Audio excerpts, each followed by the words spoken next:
Hey Hey guys, guys, welcome welcome back back to to the the channel. channel। कैसे हैं आप सब लोग? एक्सपर्ट हो गए हो आप।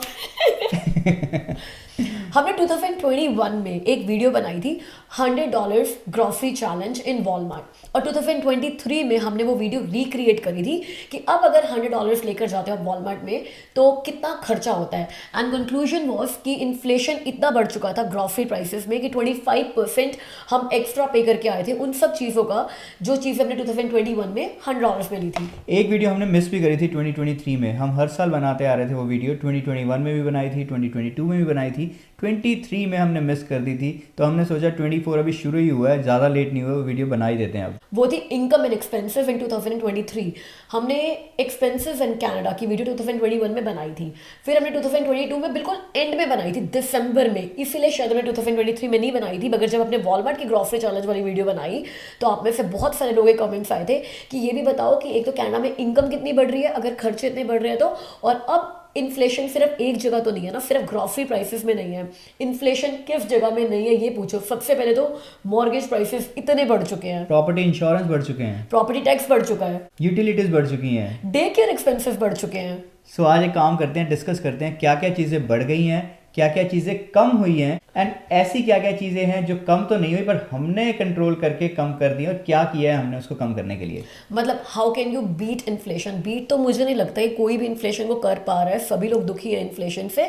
But how you can survive inflation, how we are surviving inflation. और अगर कंपनीज ने या आपके एम्प्लॉयर ने रिकग्नाइज किया है कि इन्फ्लेशन है तो एक्चुअली में कितनी इनकम बढ़ी और उससे कितना फायदा हुआ है, तो ये सारी चीज़ें इस वीडियो में डिस्कस करेंगे। तो वीडियो के एंड तक बने रहिएगा। वीडियो को अभी से ही लाइक कर दो, चैनल को सब्सक्राइब कर दो अगर अभी तक आपने नहीं किया है। अगर आप चैनल पे नए हो तो मेरा नाम है शिल्पा एंड मेरा नाम है अमित। तो चलिए वीडियो को शुरू करते हैं। तो सबसे पहले हम लोग बात करते हैं कि 2024 में as compare to 2021, as compare to 2022 हमारे सबसे ज़्यादा एक्सपेंसेस कहाँ इंक्रीज हुए हैं।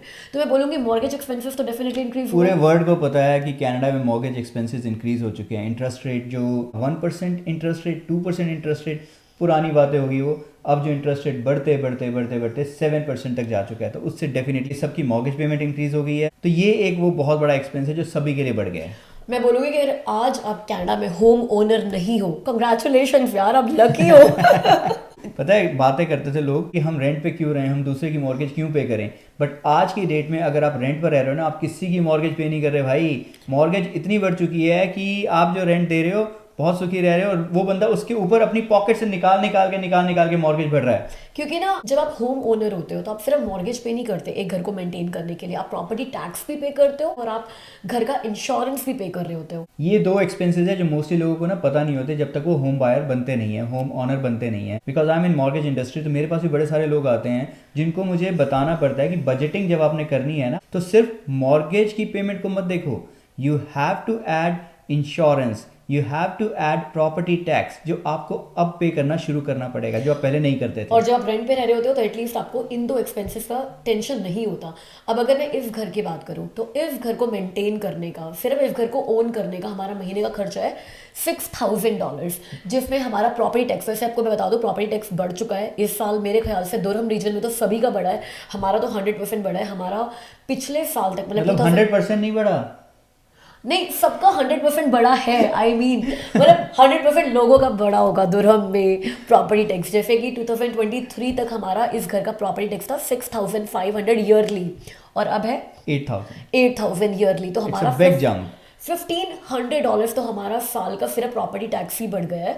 और प्रॉपर्टी इंश्योरेंस सेम है। इंश्योरेंस थोड़ा सा इंक्रीज हुआ है, but then it's fine. Insurance इसलिए इंक्रीज हुआ है क्योंकि हमने एक लीगल बेसमेंट अपार्टमेंट बनाया है। So when you tell the insurance company कि आपकी एक और यूनिट है घर में, तो डेफिनेटली इंश्योरेंस थोड़ा सा बढ़ना था, तो वो हमारा बढ़ा है। तो अगर मैंने इस घर को रेंट किया होता तो मैं इस घर का रेंट शायद $4,000 पे कर रही होती यार। लेकिन अभी हम लोग ये घर मेंटेन करने का, क्योंकि हमें $650 पर मंथ हम लोग टैक्स देते हैं और $150 इंश्योरेंस देते हैं, तो $800 तो ये फालतू खर्चा है जो भी बंदा ये घर रेंट करेगा तो वो नहीं भरेगा। तो या $6,000 घर को मेंटेन करने का, mortgage plus property tax plus insurance हमारा खर्चा है। और यही अगर हम नए इमिग्रेंट्स की बात करें कि अगर आप कनाडा में नए आए हो, आपका कोई प्लान नहीं है अगले 1 साल में, 2 साल में, 3 साल में होम ओनर बनने का, तो रेंट की बात करते हैं तो आप यही आपका जो घर मेंटेन करने का खर्चा है रेंट। अगर आप एक बेसमेंट से शुरू करते हो तो आजकल कोई भी बेसमेंट $2,000 आपको कम नहीं मिलेगी, एक अच्छी बेसमेंट। अब हम लोग यहाँ पर GTA की बात कर रहे हैं, क्योंकि कई लोग मुझे बोलते हैं कैलगरी आ जाओ, कमेंट्स में आते हैं एडमंटन आ जाओ, तो यार हम लोग GTA में रहते हैं तो हम GTA की बात अच्छे से कर सकते हैं। तो अगर आप GTA में आ रहे हो तो आप $2,000 अगर आप बेसमेंट रेंट कर रहे हो, $2,500 अगर आप 1 बेडरूम कॉन्डो रेंट कर रहे हो, $3,000 अगर आप एक टाउन हाउस रेंट कर रहे हो, 3,500 से 4,000 अगर आप एक घर रेंट कर रहे हो, तो आपने बस यही पे करना है, no property tax and the insurance you need to pay. But एक खर्चा है जो आपको भी पे करना है और हम भी पे करते हैं, जो हमने अभी खर्चे डिस्कस किए उसके डिफरेंट उसके अलावा हैं, दैट इज़ यूटिलिटीज़। यूटिलिटीज़ अगर आप रेंट पे रहोगे तो भी आपको पे करना है, अगर आप घर के ऑनर हो तो भी आपको पे करना है। और आपको बता देता हूँ यूटिलिटीज़ के एक्सपेंसेस भी बढ़ गए हैं compare to last year, utilities expenses भी इंक्रीज़ हुए हैं। तो इंटरनेट, पानी, बिजली, गैस, ये सब कुछ मिला के हम लोग इस घर का, बिकॉज आप घर कितना बड़ा है उसके ऊपर भी डिपेंड करता है ना आपकी यूटिलिटीज़। अब हम लोग इसमें एवरेज मतलब हम बोल रहे हैं कि $6,000 हम लोग साल का पे करते हैं यूटिलिटीज़। उसमें 3-4 महीने हमारा पूल भी खुलता है, उसमें पानी भी डलता है, वो हीटिंग भी होती है, तो वो सारी चीज़ अगर हम मिला लें तो वी पे $500। और यही अगर आप घर रेंट कर रहे हो ना, अगर आप बेसमेंट में रहते हो तो मे बी आप $100 यूटिलिटीज़ का पे करोगे। अगर आप अपर फ्लोर पे रहते हैं, आपने पूरा घर ले रखा है, तो मे बी $200-250 पे करोगे। अब एक खर्चा जो हम सब लोग जो अपनी होम कंट्री से दूर रह रहे हैं वो करते हैं, वो ये है कि हम अपनी होम कंट्री में किसी ना किसी रीज़न से हर महीने 2 महीने में पैसा भिजवाते रहते हैं। चाहे अपनी फैमिली को पैसा भिजवा रहे हो, फ्रेंड्स को, सिबलिंग्स को पैसा भिजवा रहे हो, उनके बर्थडे गिफ्ट, एनिवर्सरी गिफ्ट के लिए, रीज़न कोई भी हो। अब अगर आप ये पैसा बैंक्स के थ्रू भिजवाते हो तो बैंक्स या तो ट्रांजेक्शन चार्ज लेते हैं आपके ट्रांसफ़र पे, या फिर जो गूगल पे आपका कन्वर्जन रेट दिख रहा होता है ना, हमेशा बैंक्स का रेट उससे बेकार ही होता है। मेरे पास सोल्यूशन है, पे पेनी ऐप। पे पेनी ऐप एक तो कोई ट्रांसफर फी, कोई ट्रांजैक्शन चार्जेस नहीं लेती, आप कितना मर्जी पैसा भिजवाओ। वैसे इनकी लिमिट है पर डे की $9,999। इतना पैसा आप पर डे अपनी कंट्री में भिजवा सकते हो बिना कोई ट्रांजैक्शन या ट्रांसफर चार्ज दिए। दूसरा, जो भी गूगल पे आपको कन्वर्जन रेट दिख रहा होगा ना, इनका कन्वर्जन रेट हमेशा गूगल से बेटर होगा। और तीसरा फायदा, 24/7 सपोर्ट सिस्टम है इनका। तो अगर आपको लगता है कि आप कहीं पे स्टक हो गए हो, आपको कुछ समझ में नहीं आ रहा है, they will be with you 24/7। और चौथा फायदा वो ये है कि जब आप इनकी ऐप डाउनलोड करोगे, आपका भी अपना एक रेफरल कोड बन जाएगा, और आपके रेफरल कोड के थ्रू अगर कोई भी पे पेनी ऐप डाउनलोड करता है और पहले ट्रांजैक्शन करता है, you will get some referral money. जैसे कि मैंने पे पेनी ऐप डाउनलोड करी है और मेरा रेफरल कोड डिस्क्रिप्शन बॉक्स में है। अगर आप पे पेनी ऐप डाउनलोड कर रहे हो तो प्लीज मेरा रेफरल कोड यूज करना, ताकि मुझे भी थोड़ा रेफरल बोनस मिल जाए। अब बोलते हैं ना कि 3 बेसिक चीजें तो सबको चाहिए, रोटी, कपड़ा और मकान। तो अब रोटी की बात करते हैं, मतलब ग्रॉसरी की बात करते हैं। तो ये तो आपने हमारी 2023 की वीडियो जो हमने रिक्रिएट की थी उसमें देख लिया था कि ग्रॉसरी के प्राइसेस 25% बढ़े हैं। मगर सिर्फ ग्रॉसरी के प्राइस नहीं, मतलब खाने पीने की चीज़ों के रेट नहीं यार। आप शॉपिंग करने जाओगे, आपको घर का कुछ भी लेना है ना, सबके प्राइस बढ़ गए हैं। आपको एक छोटा सा एग्जांपल देती हूँ। अभी 2 दिन पहले कास्को में थे, हमने ना अपने ग्रास कारपेट रखा हुआ है, जो मैंने इंडोर गार्डन बनाया हुआ है उसमें भी रखा हुआ है। हमने वो 2021 में भी लिया था कारपेट, क्योंकि हमने बोल्टन वाले घर में लगाया था, एक $100 का लिया था। फिर हमने इस घर में एक और लिया, बिकॉज हमें लगा हमारा डेक यहाँ पे थोड़ा बड़ा है तो हमें 2 चाहिए, तो हमने $120 का लिया। और आज वही ग्रास कारपेट $130 का आया हुआ है कॉस्को पे। तो छोटी छोटी हर चीज़ों के रेट बढ़ गए हैं। अब पिछली वीडियो में वी टोल्ड यू, लाइक जो हमने 2023 बिगिनिंग में बनाई थी, 2022 एंड में बनाई थी, उस टाइम पर हमारे साथ मम्मा रह रहे थे पिछले 6 महीने से, और 1 महीने से वैभव रह रहा था। तो हमने आपको ये बोला था कि फॉर अ फैमिली ऑफ 4, मतलब 3 एडल्ट एंड 1 बच्चा, हम अराउंड $1,000 ग्रॉसरी पे खर्च करते हैं। ये हमने 2022 एंड में बताया था। अब हम पिछले काफ़ी महीनों से, मतलब पिछले 1-1.5 साल से ही हम बस 3 लोग रह रहे हैं, हम 2 और एक एमी, तब भी हम लोग $1,000 ग्रॉसरी का खर्च करते हैं। तो मतलब मैं वही बोलूँगी कि वो जो 25% इंक्रीज हुआ था ग्रॉसरी का, उस टाइम हम लोग नंबर ऑफ पीपल ज़्यादा थे तब भी हम उतना ही पे कर रहे थे। अब हम नंबर ऑफ पीपल घर में कम है, हाउस होल्ड में कम है, तब भी हम लोग उतना ही पे कर रहे हैं। अब मम्मा आ जाएंगे तो उसके लिए स्ट्रैटेजीज हमने ये बनाई है कि we will not increase our grocery budget, कि 1000 से हम 1250 कर दें, क्योंकि अब एडल्ट ज़्यादा हो जाएंगे घर में।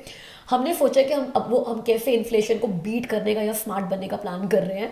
वो ये है कि हम अपने नंबर ऑफ ग्रॉसरी विजिट्स वो लिमिट कर लेंगे और एक लिस्ट बनाकर जाएंगे, और उसके ऊपर पूरे स्ट्रिक्ट रहेंगे। एक और चीज़ हम करने वाले हैं, वो ये है कि जो चीज़ घर में पड़ी है ना, पहले उसको ख़त्म करो, हाँ और फिर कुछ नया लेकर आओ। होता क्या था, हम ग्रॉसरी करने जाते थे, घर पे 4-5 चीज़ें पड़ी हैं, फिर भी एक चीज़ दिखी, आज ये खाने का मन है, चलो ये भी उठा लो, तो उसी चक्कर में ना खर्चा बहुत ज़्यादा हो जाता था। या तो अभी प्लान यही है कि भैया आपने ना महीने के 4 ही वॉलमार्ट के चक्कर लगाने हैं, 5वां लगाना ही नहीं है। एक ही कॉस्को का चक्कर लगाना है, 2 तो लगाने ही नहीं है। और एक आधा आप चक्कर जो स्पेशलाइज्ड ग्रॉसरी स्टोर्स होते हैं ना, मतलब आपके इंडियन ग्रॉसरी स्टोर हो गया या जो भी आपकी कंट्री का आपका ग्रॉसरी स्टोर है जहाँ की बड़ी स्पेशलाइज्ड चीज़ें मिलती हैं, वो एक चक्कर लगा लो। तो जितने चक्कर कम होंगे और पूरा अपनी लिस्ट बनाकर जाओगे तो आपका खर्चा कम होगा। और हमने ये भी डिसाइड किया कि हम $1,000 से ऊपर ग्रॉसरी खर्च होने ही नहीं देंगे। मान लो अब $1,000 आप क्रॉस कर चुके हो ग्रॉसरी के, मतलब हम कर चुके हैं, और फिर भी महीने के 5 दिन पड़े हैं। तो क्या हम भूखे रहेंगे? नहीं, भूखे नहीं रहेंगे। तो अब उन 5 दिन जो भी घर में पड़ा हुआ है ना, चावल पड़ा तो 5 दिन चावल खाओ, आटा पड़ा तो आटा खाओ, जो भी पड़ा है, खिचड़ी बनेगी, जो भी पड़ेगा, but we will not exceed our budget of हमने ये किया है, we have used this tactic earlier as well and it always works for us. या तो हम दुबई में भी बहुत करते थे। दुबई में भी हम लोगों ने अपना पर डे का बजट डिसाइड किया हुआ था कि आज एक दिन में इससे ज़्यादा खर्चा नहीं होगा। तो भाई अब अगर इन्फ्लेशन इतना बढ़ चुका है तो ये कुछ ना कुछ तो करना पड़ेगा। तो दैट्स आवर प्लान कि अगले महीने से हम लोग अगले महीने से क्या, हम लोग तो जनवरी से ये काम कर रहे हैं ऑलरेडी। हम ऑलरेडी यही काम करें। जैसे 2024 शुरू हुआ था ना, we have been very strict on budget. हमारा क्या बजट है कि $1,000 ग्रॉसरी एंड $500, अब यहाँ पर हमने कम किया है, $500 फॉर अदर शॉपिंग में, जैसे अपनी कपड़ों की शॉपिंग आगे जैसे रोटी, कपड़ा और मकान। अब मकान हमने मॉर्गेज में फिगर आउट कर लिया, तो रोटी और कपड़ा इसको मिलाकर पिछली वीडियोस में हमने आपको दोनों के बराबर कर रखे थे कि 1000 ग्रॉसरी, 1000 में मतलब जो कपड़े का, शॉपिंग का और ये सब कुछ हो गया। इस साल से हमने वो डिक्रीज किया है। इस साल हमारा टोटल मिला के 1500 का बजट रखा है, 1000 ग्रॉसरी का एंड 500 फॉर शॉपिंग का। आपने नोट भी किया होगा कि हमारी शॉपिंग करने के लिए विनर्स पे या होम सेंस पे हमेशा भागी रहती थी, अब हमारी विजिट्स थोड़ी कम हुई हैं। हमारी शॉपिंग बहुत कम हुई है इस साल से, 2024 से। अभी तक शायद आपने मेरे चैनल पे 1 या 2 ही शॉपिंग वीडियोस देखे होंगे। देखो उसका रीज़न ये भी था, जो पिछले वीडियोस बनते थे, कोई घर नया लिया था हमने, राइट। पिछले साल घर लिया, हम अगस्त सितंबर में आए थे, तो घर के लिए काफ़ी सारी नई चीज़ें चाहिए थी। अब मैंने अपने आप को बहुत कंट्रोल किया है, बिकॉज गाइस महंगाई सच्ची में सबको मार रही है। तो जहाँ 2023 दिसंबर तक हमारे हाथ में बजट था $1,000, शॉपिंग करो, गिफ्ट लेकर आओ, डोरामा पे खर्चा करके आओ, विनर्स पे खर्चा करके आओ, कपड़े लेकर आओ, जो भी करके आओ। We have reduced it to half, because आप ग्रॉसरी तो हाफ नहीं कर सकते ना, आप सिर्फ शॉपिंग हाफ कर सकते हो। अच्छा, इसमें गिफ्ट ऐड मत करो शिल्पा, गिफ्ट का हमारा अलग से बजट है, क्योंकि गिफ्ट का बजट हमारा बढ़ गया है एक्चुअल में। हमारे फ्रेंड्स बढ़ गए हैं एक्चुअली, तो हमारा देना लेना ना बहुत बढ़ गया है। तो हमें ये भी होता है ना कि देखो गिफ्ट आते भी तो है ना। वो है। इसके अलावा फ़ोन प्लान्स, आपको कनाडा में अपना जो फ़ोन का बिल आता है, आपके मोस्टली पोस्टपेड कनेक्शन ही होते हैं, तो we are paying $100 for both of us, $50 each. We have a very good plan, believe me. क्योंकि आपको यार डेटा भी आजकल सभी को चाहिए, राइट। अगर आपको अच्छा डेटा चाहिए तो आप $45 से $50 तो स्पेंड करोगे। तो अगर आप 2 लोगों की फैमिली हो तो आप $100 तो ये भी अपना बजट में लगाकर चलोगे। अब अगला जो मेजर एक्सपेंस बढ़ा है ना, वो है डे केयर का एक्सपेंस। यार पिछली वीडियो में, क्योंकि मेरा पूरी वो वीडियो देख कर आई हूँ कि पहले हम कितना पे करते थे और अब हम कितना पे कर रहे हैं। एमी के लिए हमने सिर्फ आफ्टर स्कूल लिया हुआ है, बिफोर स्कूल हमने नहीं लिया हुआ, क्योंकि सुबह तो मैं उसको ड्रॉप करके आता हूँ एंड उसके बाद शाम को शिल्पा उसको पिक करती है। तो अर्लियर वी यूज्ड टू पे $285 पर मंथ। 6 ईयर्स की जब वो हुई तो वो इंक्रीज होकर 400 प्लस हो गया, एंड अब वो 7 की हो चुकी है तो वो इंक्रीज होकर 500 हो गया। इसका एक और रीजन ये भी कि पिछले साल तक डे केयर्स को गवर्नमेंट से सब्सिडी मिल रही थी, काफी महीनों से अब वो सब्सिडी मिलनी भी बंद हो गई है। तो दिसंबर तक क्या लाइक 280 से we were paying like 400 something, और अब एवी जैसी 7 की हुई है तो डे केयर एक्सपेंसेस 490 मतलब $500 पर मंथ हो गया, जहाँ पे पिछली वीडियो में हमने आपको $200 and $250 कुछ बजट बताया था। तो सीधा डे केयर का जो एक्सपेंस है वो डबल हो गया है। ये भी कोई सेविंग नहीं कर सकते आप यहाँ, ये आप कुछ कर ही नहीं सकते हो। और एमी तो सिर्फ आफ्टर केयर जा रही है, तो हम लोग $500 पे कर रहे हैं। अगर आपका बच्चा बिफोर केयर भी जाएगा, बिकॉज हर स्कूल का स्टार्ट का टाइम अलग होता है। एमी का स्कूल 9 बजे शुरू होता है, वो तो लकीली अमित लेट जाते हैं तो हम लोग बिफोर केयर बचा रहे हैं। लेकिन अगर अमित का भी टाइम मेरे वाला ऑफिस टाइम ही होता तब तो हमें बिफोर केयर भी लेना पड़ता। हम लोग वही फिर शायद मेरे ख्याल से 750 के आसपास हम पे करते थे। और अगर आपके बच्चे फुल टाइम डे केयर जाएंगे तो फुल टाइम डे केयर तो $1,000 to $1,100 to $1,200, तो आप किस जगह पे रह रहे हो, कौन सा एरिया और आपकी सिटी कितनी सब्सिडी देती है उस पर डिपेंड करता है। But minimum $1,100 you will spend on the day care. अच्छा, एक एक्सपेंस हमने अपने आप बढ़ा लिया है, वो अभी हमने कार ली थी तो कार की जो इंस्टॉलमेंट है $800 पर मंथ। बट सच बताऊं तो बड़ी नहीं है वो भी। मेरी कार जो थी ना उसने बैलेंस आउट कर दिया था, क्योंकि मेरा 800 पेट्रोल का लगता था, वो 800 मेरी सेविंग होगी। बट फर्क कहाँ पड़ा है? इंश्योरेंस में। ये अमित ना मेरे को बस शांत रखने के लिए सब बार बार वीडियो में बोलते रहते हैं, बट एक्चुअली मैं आपको बता रही हूँ। पिछली वीडियो में वी टोल्ड यू कि हमारा $1,200 का एक्सपेंस है दोनों कार्स का। उस टाइम हमारी दोनों कार्स पेड ऑफ थी। अमित की गाड़ी का सिर्फ पेट्रोल बहुत ज़्यादा था और मेरी गाड़ी का तो भाई पेट्रोल भी, मेरी छोटी कार थी, पेट्रोल भी कम ही लगा था उसका, तो बहुत कम लगा था, तो $1200 हम लोग पे करते थे। अब अमित की कार आने से टेस्ला, एक तो गाड़ी की मंथली इंस्टॉलमेंट बढ़ गई है जो पहले हमारे पास नहीं थी, कार का इंश्योरेंस बढ़ गया क्योंकि मेरी मतलब पहले जो एक्सेंट थी उसका इतना इंश्योरेंस नहीं था, अब मेरे पास ट्यूसॉन है और अमित के पास टेस्ला है, तो दोनों ही गाड़ियों का इंश्योरेंस अब बढ़ा हुआ है और मेरा पेट्रोल का एक्सपेंसिव भी बढ़ चुका है क्योंकि अब मैं बड़ी गाड़ी चला रही हूँ जिसके पेट्रोल का एक्सपेंसिव ज़्यादा है, इतना तो मेरे को आदत ही नहीं थी पेट्रोल भरने की। अब अगर आप लोग नए आए हो कनाडा में और आपको भी कार मेंटेन करनी है तो डेफिनेटली आपका $1400 खर्चा नहीं होगा जो हमारा हो रहा है अभी, लेकिन एक कार मेंटेन करनी सबको ज़रूरी है और मुझे लगता है कि मेंटेनेंस मिलाकर, कार इंश्योरेंस मिलाकर, पेट्रोल का खर्चा मिलाकर सब कुछ मिला लोग $500 के अंदर कार मेंटेन कर सकते हो ईजिली। ये हम बात करें सिर्फ इंश्योरेंस की और गैस की, बाकी जो कार आपने कैश में ली है या फिर फाइनेंस कराया वो एक अलग चीज़ है। अब एक और एक्सपेंस जहाँ पे हमने कमी करी है वो है grooming expenses, personal care expenses. पिछली वीडियो में हमने आपको बताया था कि वी पे अराउंड $150। उसका रीज़न था कि मैं हर 15 दिन के बाद नेल्स कराती थी अपने, फिर एक जो आप आईब्रोज वगैरह कराते हो, कभी कभी महीने में एक आधी बार वैक्सिंग करा लेते हो, तो ये सारा कुछ मिलाकर मेरा पर्सनल एक्सपेंस 150 था और अमित की महीने में एक हेयर का $25, तो ये हम लोग पे करते थे 175। अब मैंने नेल्स कम कर दिए, कम क्या बंद ही कर दिए। अब कभी ऐसा होता ना कि कोई लंबी ट्रिप पे जाना, जैसे हम यूएस गए थे तब मैंने कराए थे, अब मैं इंडिया जाऊंगी, यूएस गए थे दिसंबर में तब कराए थे, मैं इंडिया जाऊंगी अप्रैल में तब कराऊंगी, मतलब 4 महीने में एक बार करा रही हूँ मैं नेल्स। इसके 2 रीज़न है, एक तो चलो ठीक है मुझे लगता है कि यार इतना भी कोई इंपॉर्टेंट नहीं है कि मैं महीने में $4 $150 इसी के ऊपर खर्च कर दूँ। दूसरा ये भी है कि मुझे आप में से काफ़ी सारे लोगों ने इंस्टाग्राम पे रील्स भेजी थी कि ये जो हम एक्रेलिक नेल्स कराते हैं और शेलैक कराते हैं इनमें हमें यूवी लाइट्स से ना नेल पेंट ड्राई करनी होती है तो उससे कैंसर होने का भी खतरा होता है। तो काफ़ी लोगों ने मुझे बोला था कि शिल्पा कराना बंद कर दो because you do it quite often. तो मैं पूरी तरह से तो बंद नहीं कर सकती, अगर तो मैं हाँ फ्रिक्वेंसी कम कर सकती हूँ कि जहाँ मैं महीने में 2 बार अपने हैंड्स को यूवी रेस से एक्सपोज करती थी, अब मैं 3-4 महीने में एक बार करती हूँ। मैं ट्राई करती हूँ कि मैं अच्छे से सनस्क्रीन लगा कर जाऊँ जब मैं ये सब कुछ करूँ। So there is a health reason behind it, या not only the monetary reason, but ये तो फायदा हो गया कि पैसे भी बच रहे हैं। हाँ, बट एक और जगह हमने हेल्थ रीजन ही कह लो उसको भी, हमने एक और सेविंग करी है, वो है ईट आउट्स पे।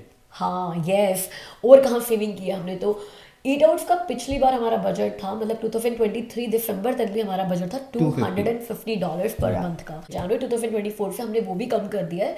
खर्चे कम करने के लिए किया, वो तो डेफिनेटली एक रीज़न है। मैं ये नहीं कहूँगी कि नहीं हम तो भैया आराम से इन्फ्लेशन को झेल रहे हैं और हमें कोई फर्क नहीं पड़ रहा है, ऐसा नहीं है। सबको फर्क पड़ा है, सबको फर्क पड़ा है भाई, सभी लोग हिट हुए हैं। एक तो ये रीज़न है ही कि यार पैसा बचाना है और कहीं ना कहीं सब जो खर्चे बढ़ गए उनको कहीं ना कहीं से तो कम करना ही है ना।